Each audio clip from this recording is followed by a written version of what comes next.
Здравствуйте, я Ирина Воловик. Недавно перебирала свои вырезки и нашла вот такую вырезочку из журнала ЗОЖ за 1999 год. Дочь забыла про кашель, а знакомая про псориаз. Поселенка из Карачаево-Черкесии просит дать совет, как вылечить от удушающего кашля девочку 4 лет. Я знаю очень хороший рецепт, думаю, он поможет многим читателям. Этот рецепт действительно великолепен, и он действительно помог очень-очень многим. Прошло уже почти 20 лет этой бумажки, и это ксерокопия. Видите, тогда на работе мы действительно многим отксерили этот рецепт, и он пользовался очень большим успехом. Этот рецепт помогал практически всем, причем даже от застарелого, лающего и удушающего какого угодно кашля. И я буду рада, если он кому-то тоже поможет. Я вскипятила молоко и наливаю в стакан.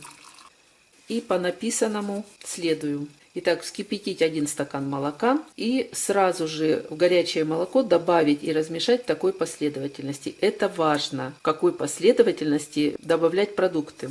Так написано. 1 столовую ложку сливочного масла, 1 столовую ложку меда,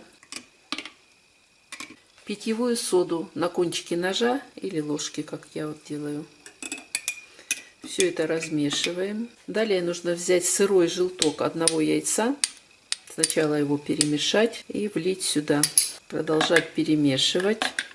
И последний ингредиент – это йод 5%. Его нужно взять 2-3 капли.